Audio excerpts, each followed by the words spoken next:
Hello beautiful, welcome and welcome back to my channel. If you're new here, my name is Blessing and welcome to Blessed Beauty Hair. On this channel, I'll teach you how to lay, style, customize, and maintain your lace front wigs. Whether you're a newbie when it comes to wigs or you're a pro, I'm sure that I have a video that will help you take your lace game to the next level. If you're into that type of content, hit that like button and subscribe to join the family. Now, today, I'm going to show you how to bring your lace frontal install back to life without having to take it off. Because listen, we're booked, we're busy, and sometimes we just need a clean, snatched refresh without having to start from scratch. So whether you're dealing with buildup, lifting, dull lace tint, or flyaways, I've got you. This video is going to teach you how to touch it up at home like a pro.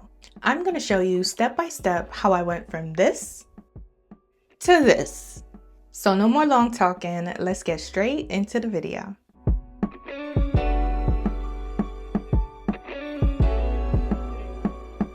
So here is our starting point. This install is about a week and a couple days old. And besides the fact that my curls have fallen and overall the hair just looks a bit flat, she still looks pretty decent. Like you would never suspect anything is wrong until we pull the hair back and now everything is exposed. And we have quite a bit to work with here. As you can see, my lace is entirely lifted and shifted on the left side. I don't even know how this happened. It's stuck to my hair. I have lifting in the front. My lace tint is super dull and colorless. I have buildup in the lace as well as that side is shifted as well, and my part is looking super crazy. Obviously, this is not gonna fly, so come on, let's clean this up. First, let's start by removing the buildup and cleaning our lace. To do this, you're going to need a clean towel or cloth and a remover. I am using a makeup wipe and a few drops of micellar water. I poured a bit of the micellar water onto the makeup wipe to saturate it and then begin cleansing the very front of my lace. I am gently rubbing and swiping in downwards motions to get off all the glue and makeup or oil around the hairline. But be careful because we don't want to yank or oversaturate the lace with the remover. We just want to lift the front part of it so we can be able to glue it back down. And this is what I mean. After a minute or two of wiping down the lace, it should look like this. The front part should be lifted, but the lace towards the back should still be very secure on your head. This is a very important step, so don't skip it, especially if you wear foundation or makeup daily, or if you work out a lot. All that product and sweat does build up on your lace very fast, so it's important to clean it off for the best results. Now for my install, for this section that was entirely shifted, I did have to saturate it a little bit more to be able to gently lift it off of my natural hair and clean under it so that we can be able to move it and glue it back down to where it's supposed to be.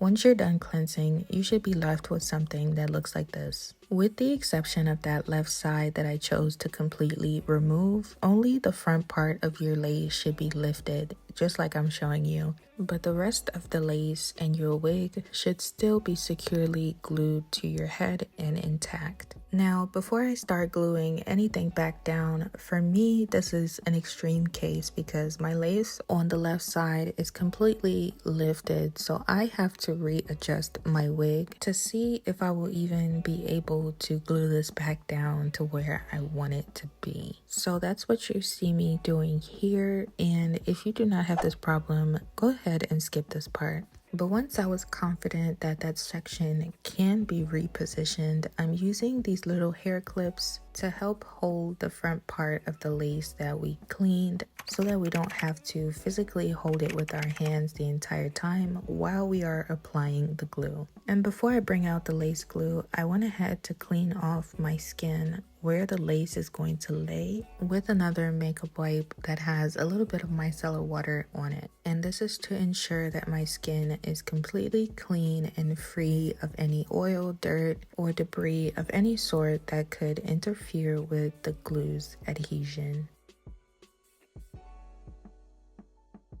Because I used micellar water, my skin was a little wet, so I had to go ahead and dry this down completely, and I used my blow dryer on the cool air setting to do this, but you can as well just let it air dry if you choose to. I'm just choosing to speed up the process a little bit, and this also gives me the opportunity to dry the lace down a little bit to make sure that it's not wet and it is ready for the glue. Once the lace and our skin is nicely prepped, we can now move on to step 2, which is to remelt or re-glue our lace. Putting very gentle pressure on the bottle, I'm going ahead now to apply the glue to my skin under the lace. And because this is a small area, I'm using this spatula tool on the back of my edge brush to spread it out evenly into one thin layer so that it will dry down clear, tacky, and quickly. And I'll show you what that looks like a little later. My glue of choice today is the Touch by Misty Extreme Cream Lace Glue, but you can use any lace glue, adhesive gel, or strong holding spray of your choice. And if I got glue in any place that I didn't want it, I went ahead to grab my makeup wipe with a little bit of remover or that micellar water on it and then just wiped it away before it dries down. But I'm going to continue applying the glue all around my hairline where I'm going to lay down my lace. And if it's easier for you to do this in sections instead of all at once, definitely go ahead and do that. You can apply glue to just one section, blend it out, give it time to dry before adding your next layer, and once it's clear and tacky, then go ahead and glue down the lace in that area, and then repeat the steps to your entire hairline until the rest of your lace is glued down. I just prefer to do it all at once so that everything is drying and curing at the same time. But please do what works best and is most comfortable for you. Once I was done with that first layer, I did grab my blow dryer on the cool air setting to dry this down until it was clear. You can let it air dry on its own. However, it was getting hot in here and I really needed that cool air, so I chose the blow dryer. But this is what you want your glue to look like. It should be clear and tacky before you go in with your next layer, and you can do as many layers as you want to depending on how long you want your install to last. I chose to do 2 because I plan to keep this install for only a few more days, so I didn't need as many layers. But here I'm showing you what I mean by your glue should be tacky. Do you see how the glue grips onto the end of that spatula when I touch on it? That's how you know that your glue is ready for your lace, because the same way it grips onto that spatula is the same way it's going to grip onto and hold down your lace. Now we can start laying the lace down into the glue. I'm starting with the middle section, and as you saw, I did take off those clips, and I'm grabbing the lace and laying it down into the glue, pressing it in firmly with my fingers first, and then I went ahead to grab my edge brush, and I'm using the small comb on the side to further press in the lace into the glue so that I can avoid touching the glue too much with my fingers. We don't want any oils or dirt from our fingers getting into the glue and messing with its adhesion. So once you've placed the lace where you want it with your fingers, use a small comb to further press it in. Once it's laid, you're going to want to grab your blow dryer on the warm setting and blow dry for 20 to 30 seconds to further melt the glue into the lace. I am toggling between the warm and the cool setting on the blow dryer because at this moment my body just got a random hot flash, and because of it my lace refused to stick to the glue, which is why you see me pressing on it so much, because I'm trying to get it to stick. So I'm going between warm air to melt the lace and get it to stick, but also cool air to try to cool my body down. Like, it was crazy. And that's another tip, guys. Don't glue your lace down when you're super hot or you're in a hot environment. It's not gonna work out well. Anyways, once we have our lace laid, we're going to tie this down with an elastic band to further give it time to melt into the glue while we move on to our next step, which is restyling or refreshing our hair. If your hair is already styled, you can go ahead and skip this step. Just make sure to leave your elastic band on for at least 10 to 15 minutes before you take it off. I am using this advantage to style my hair while the lace is melting, and for my style, at first, I decided to do some heatless flexi rod curls, thinking it would be easier and faster, but I'll show you why this was a fail a little later. If you can already tell why this failed, go ahead and drop me the emoji of the girl with her hand to her forehead down in the comments below. As you saw me do, I sectioned off my hair, and after brushing it out, I sprayed it with a mixture of leave-in conditioner and water. That's a clue, by the way. And then I grabbed my flexi rod and wrapped my hair around the rod.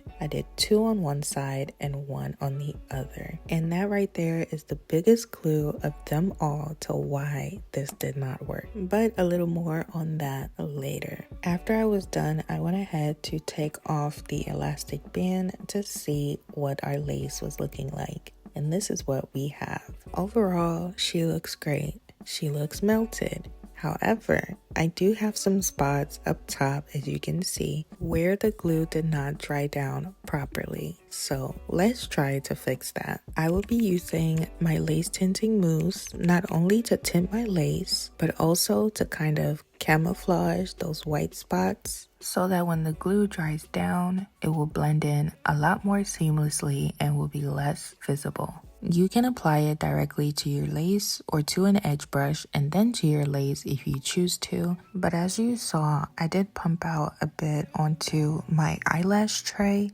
This is 100% optional. I just like to do this and blend it out before applying it to my lace because I want to make sure that the color is 100% even, as well as I like to have control over how much product and pigment I'm applying onto the lace. Because as you may know or may not know, lace tinting mousse and sprays are buildable.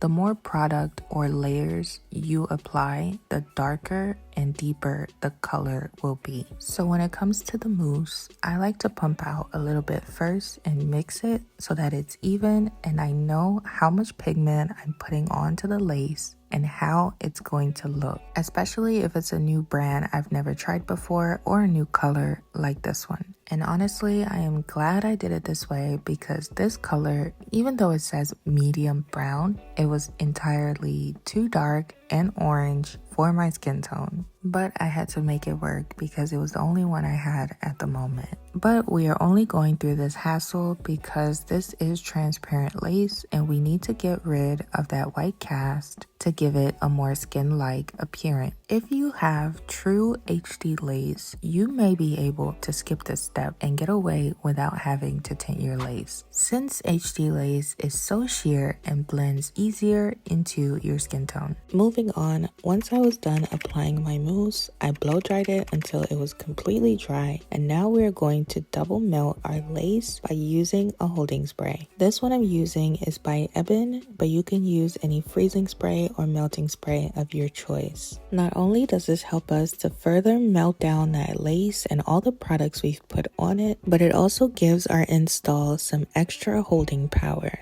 Using gentle pressure on the nozzle, I like to go ahead and spray it directly on the lace all over the hairline, or you can also do sections. Blend it in with my finger and then blow dry it on warm air until it is completely dry. If you are a beginner, I do recommend that you do this in sections and keep your blow dryer close to you because the moment you spray this, you need to blend it out quickly and dry it down because the longer you leave it on the lace as it's wet, it will cause the lace to start to lift. And we don't want to undo all the hard work that you just just done now doing. What you see me doing is gluing down this side of the lace that lifted because the glue was not sticking over here. And this is where things started to kind of go bad. But once that was all done, I tied the lace down one more time with my elastic band. And I let this sit for 10 minutes, and I actually took a break, you guys. I actually sat down and did nothing so that this glue could dry down. But when I came back to take the band off,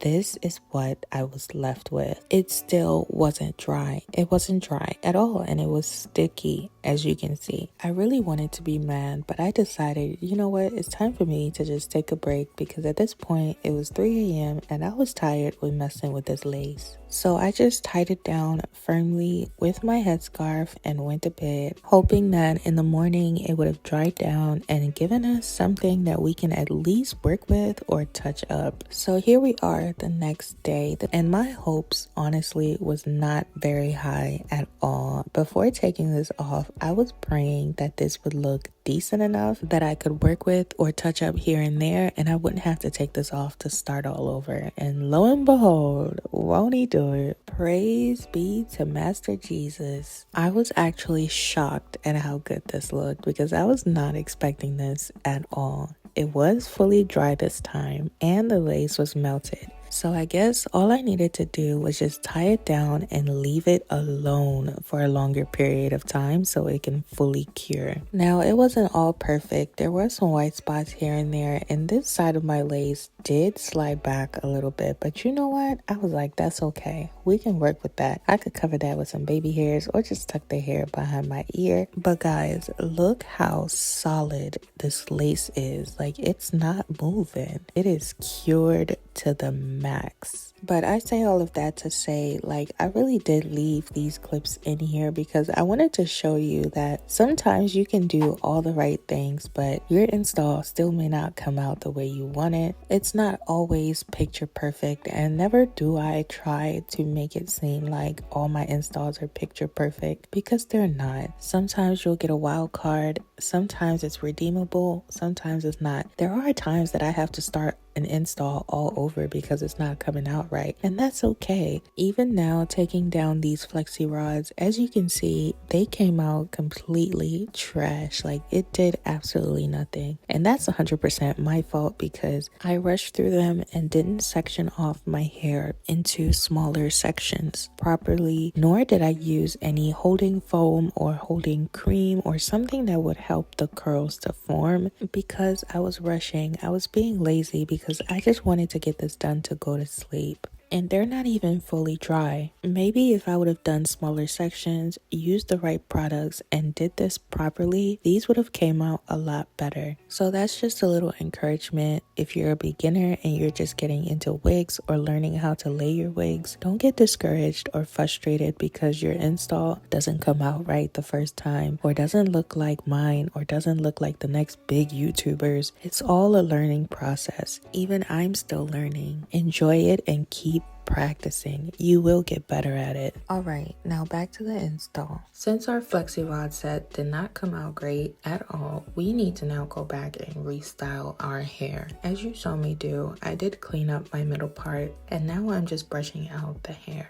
At this moment, I was contemplating whether I'm gonna have to do baby hairs or if I could just do this little tuck and hide thing behind my ear, because honestly, I didn't want to have to do the extra step of laying down baby hairs, but I needed some way to hide that little piece of lace that had shifted on the side, you know, just in case the wind blows or something and that part is exposed. I need to know that it's well covered. So this little tuck and hide thing worked well for me, so I just went with it and moved on. But by all means, if you do want to add baby hairs, feel free to do that. Now let's move on to cleaning up our part. I'm using my foundation shade and this small flat makeup brush, but feel free to use your concealer if you do choose to. I applied a little bit of that foundation to my brush and then applied it directly onto my part. Not only is this helping to define and clean up our part, but it is also helping us to hide those grid lines in the lace to make it appear more skin-like.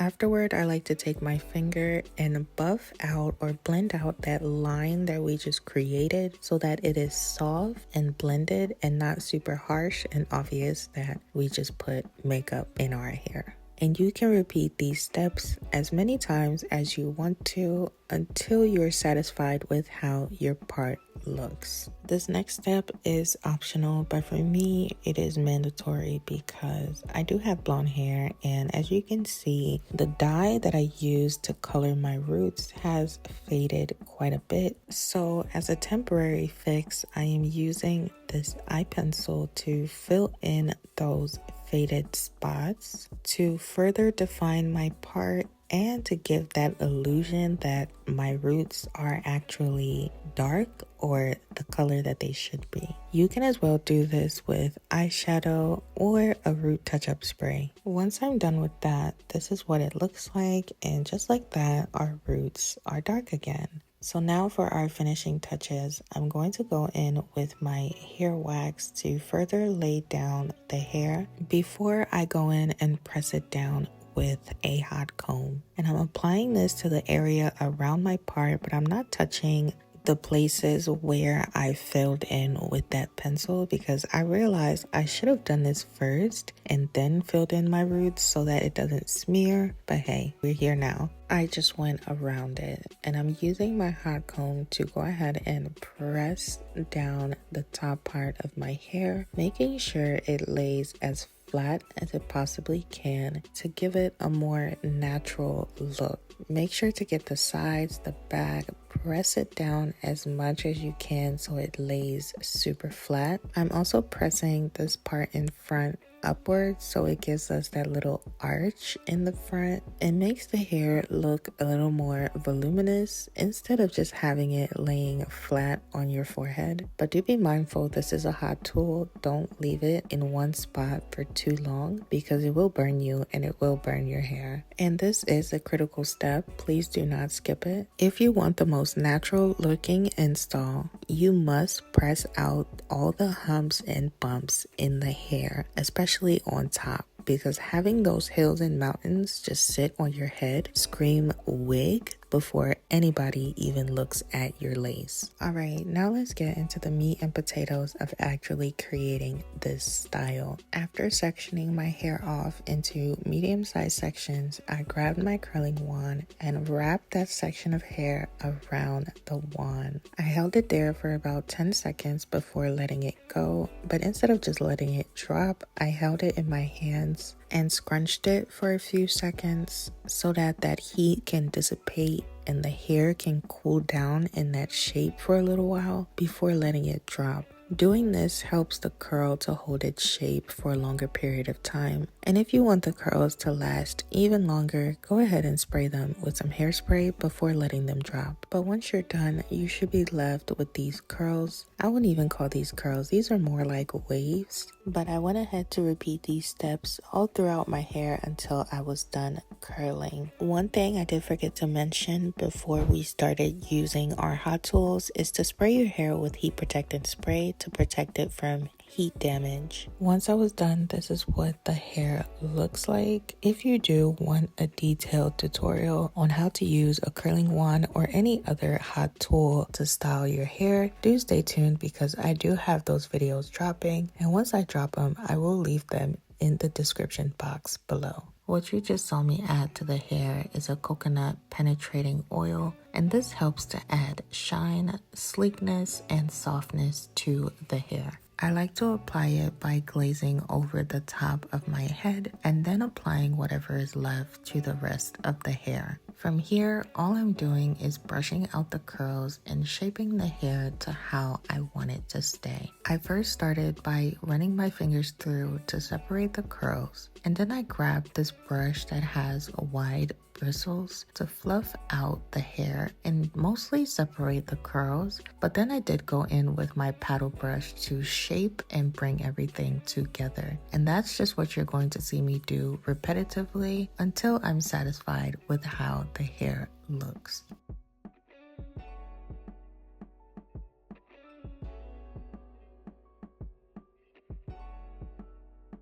Once I'm done, this is our final result. And despite our challenges that we had, I think she came out beautiful. Now let's put on a little face, and here is the final look.